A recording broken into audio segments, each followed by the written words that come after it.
ರಂಗನಾಥ್ ಅವರು, ಜಿಲ್ಲಾ ಪಂಚಾಯತ್ ಮಾಜಿ ಸದಸ್ಯರು, ಜೊತೆಗೆ ಬಸವರಾಜ್ ಸಪ್ಪನಗೌಡ ಅವರು ಮತ್ತು ನಮ್ಮ ಜಗನ್ನಾಥ್ ಪಾಟೀಲ್ ಸಡ್ಲಾಪುರ ಈ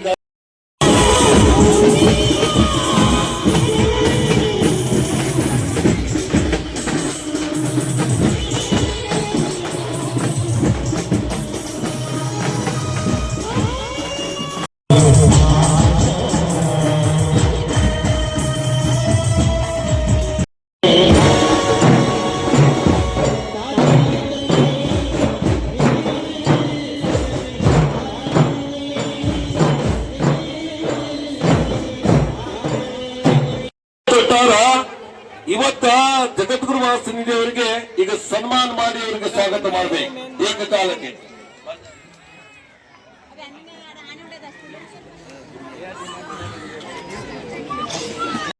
ಮಾಲೇನು ಆಗ್ತಾ ಇದ್ದಾರೆ,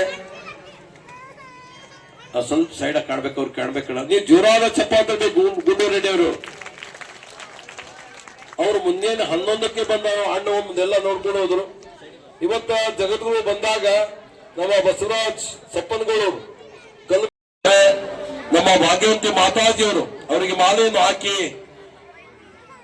ನೆನಪಿನ ಕಾಣಿಕೆಯನ್ನು ಕೊಡ್ತಾರೆ. ಅದೇ ರೀತಿಯಿಂದ ಗುಂಡು ರೆಡ್ಡಿ ಅಣ್ಣವರು ಕೂಡ ಬಾಲಕ ಬಸವೇಶ್ವರಿ ಮಹಾದೇವ ತಾಯಿ ಮಾತಾ ಕಿ ಜೈ, ಭಾಗ್ಯವಂತಿ ತಾಯಿ ಮಾತಾ ಕಿ ಜೈ.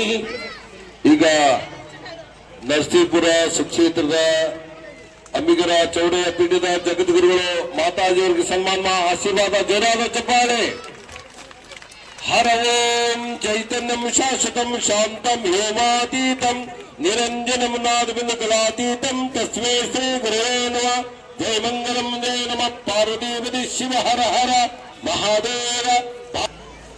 ಅಸುರ ಮಾಲೆಗಳಿಲ್ಲ, ತ್ರಿಶೂಲ ಡಮರುಗವಿಲ್ಲ, ಭಸ್ಮಭೂಷಣನಲ್ಲ, ಋಷಿಯ ಮಗಳೊಡ ನಿರ್ಧಾತನಲ್ಲ, ಎಸಗುವ ಸಂಸಾರದ ಕುರುಹಿಲ್ಲದಾತಂಗೆ ಹೆಸರಾವುದು ಹೇಳಂದಾತ ಅಂಬಿಗರ ಚೌಡಯ್ಯ ನಿಜ ಶರಣ ಅಂತ ಹೇಳ್ತಾರೆ. ಎಷ್ಟು ಅದ್ಭುತವಾದಂತ ಮಾತನ್ನ ಹೇಳ್ತಾರಂತಂದ್ರ, ದೇವ್ರು ಹೆಂಗದಾನಪ್ಪ ಅಂತಂದ್ರ ನಾವೆಲ್ಲ ತಿಳ್ಕೊಂಡಿವಲ್ಲ, ಶಿವ ಅದಾನ, ಶಕ್ತಿ ಅದಾನ, ತ್ರಿಶೂಲ್ ಹಿಡ್ಕೊಂಡಾನ, ಪಾರ್ವತಿ ಗಂಡ ಪರಮೇಶ್ವರ ಆಗ್ಯಾನ, ಹಿಂಗೆಲ್ಲ ನಾವು ಭಸ್ಮ ಹಚ್ಕೊಂಡಾನ, ಅವ ಸ್ತ್ರೀ ರೂಪದಾನ ಅಂತ ನಾವೆಲ್ಲ ತಿಳ್ಕೊಂಡಿವಲ್ಲ.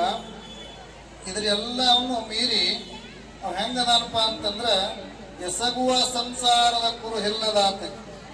ದೇವ್ರು ಹಿಂಗದಾನಂತೇಳಿ ಆಕಾರ ಕೊಡ್ಲಿಕ್ಕೆ ಬರಂಗಿಲ್ಲ. ಯಾಕಂದ್ರೆ ಅವೆಲ್ಲ ಸರ್ವ ವ್ಯಾಪಿ ಅದಾನ, ಜಗತ್ತನ್ನ ಆವರಿಸ್ಕೊಂಡಾನ, ಜಗತ್ ನಿರ್ಮಾತೃ ಅದಾನ, ಜಗತ್ತು ತುಂಬಾ ತುಂಬಿಕೊಂಡಾನ.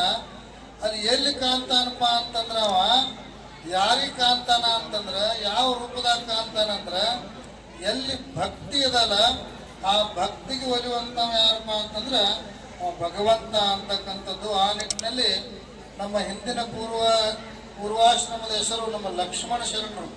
ಆ ಲಕ್ಷ್ಮಣ ಶರಣರ ಭಕ್ತಿಗೆ ಭಾಗ್ಯವಂತಿ ರೂಪದಲ್ಲಿ ಅವರಿಗೆ ಇವತ್ತು ಒಲಿರ್ತಕ್ಕಂಥವ್ ಯಾರು ಅಂತಂದ್ರೆ ಆ ಭಗವಂತ ಅಂತಕ್ಕಂಥದ್ದು ನಾವೆಲ್ಲ ಇವತ್ತು ಅರ್ಥ ಮಾಡ್ಕೋಬೇಕು. ಆ ನಿಟ್ಟಿನಲ್ಲಿ ಅವ್ರೇನ್ ಮಾಡ್ಯಾರಪ್ಪ ಅಂತಂದ್ರೆ ಇವತ್ತು ಆ ಭಾಗ್ಯವಂತಿಯ ಒಂದು ಆಶೀರ್ವಾದ. ಇವತ್ತು ನಾವೆಲ್ಲ ದತ್ತರಿಗೆ ನಾವು ಹೋಗಿದ್ವಿ, ಅಲ್ಲಿ ನಮ್ಮ ಅಂಬಿಗರ ಸಮಾಜಕ್ಕೆ ಭಾಗಮ್ಮ ಒಲಿತಾಳ ಅಂತ ಕತಿ ಬರ್ತದ.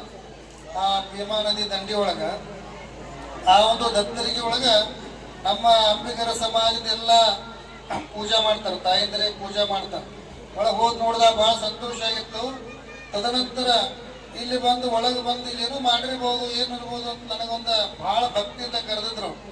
ಏನೋ ಮಾಡಿರ್ಬೋದು ಅಂತ ಒಳಗೆ ಬಂದು ನೋಡಿದಾಗ ದತ್ತರಿಗೆಯನ್ನು ನೋಡಿದಷ್ಟೇ ಸಂತೋಷ ಆಯ್ತು. ಎರಡನೇ ದತ್ತರಿಗೆ ಅಂದ್ರೆ ನಮ್ಮ ಕೌಡಿ ಹಾಲನ್ನು ಮಾಡಿರ್ತಕ್ಕಂಥವ್ರು ನಮ್ಮ ಏನು ಮಾತಾಜಿ ಅಂತ ಕರಿಬೇಕಾಗಿ ಅವ್ರಿಗೆ ನಮ್ಮ ಭಾಗ್ಯವಂತಿ ಮಾತಾಜಿ ಅಂತೇಳಿ ಅವ್ರು ಭಾಗ್ಯವಂತಿ ಸ್ವರೂಪರಾಗಿದ್ದಾರೆ. ಅವ್ರು ಏನು ವಾಕ್ಯವನ್ನು ಮಾತಾಡ್ತಾರಲ್ಲ ಆ ವಾಕ್ಯದಲ್ಲಿ ಕರ್ತೃತ್ವ ಶಕ್ತಿ ಅಂತಕ್ಕಂಥದ್ದು, ಅದಕ್ಕೆ ವಿಶ್ವಾಸ, ಅಪಜವಾದಂಥ ನಂಬಿಕೆ ಅಂತಕ್ಕಂಥ. ಅದಕ್ಕಾಗಿ ನಾದಪ್ರಿಯ ಶಿವನೆಂಬರು ನಾದಪ್ರಿಯ ಶಿವನಲ್ಲವೀಗ, ವೇದಪ್ರಿಯ ಶಿವನೆಂಬರು ವೇದಪ್ರಿಯ ಶಿವನಲ್ಲವೀಗ. ನಾದವ ಮಾಡಿದ ರಾವಣನಿಗೆ ಆಯುಷ್ಯವ, ವೇದವನ್ನು ಓದಿದ ಬ್ರಹ್ಮನ ಸೆರ ಹೋಯಿತು. ನಾದಪ್ರಿಯನೂ ಅಲ್ಲ, ವೇದಪ್ರಿಯನೂ ಅಲ್ಲ, ಭಕ್ತಿ ಪ್ರಿಯ ನಮ್ಮ ಕೂಡಲ ಸಂಗಮ ದೇವರು. ದೇವ್ರು ಎದಕ್ಕೆ ಒಲಿತಾನಪ್ಪ ಅಂದ್ರೆ ನಾವು ಭಾಳ ಹೋಮ ಹವನ ಮಾಡಿದ್ರೆ ಒಲಿತಾನ, ಅಥವಾ ಭಾಳ ಏನಪ್ಪಾ ಅಂದ್ರೆ ನಾವು ಏನಾರ ಅವ್ನ ದೇವ್ರು ಏನಾದರೂ ಕೊಟ್ಟರೆ ಹೊಳಿತಾರ ಅಂತ ಹಂಗಿಲ್ಲ. ದೇವರು ಹೊಲಿಬೇಕಾದಂದ್ರೆ ಅಚಲವಾದಂಥ ಭಕ್ತಿ ಬೇಕು. ಅಂತಹ ಭಕ್ತಿಯನ್ನು ಆಚರಿಸಿ ಆ ಭಾಗ್ಯವಂತಿ ದೇವಿಯನ್ನು ಹೊಲಿಸ್ಕೊಂಡಿರ್ತಕ್ಕಂಥ ಅವರು ಅಂತಂದ್ರೆ ನಮ್ಮ ಕವಡಿ ಹಾಲದ ಭಾಗ್ಯವಂತಿ ಅಂತಕ್ಕಂಥದ್ದು ನಾವೆಲ್ಲ ಭಾಳ ಹೆಮ್ಮೆಯಿಂದ ಹೇಳ್ಕೊಬೇಕಾಗ್ತದೆ.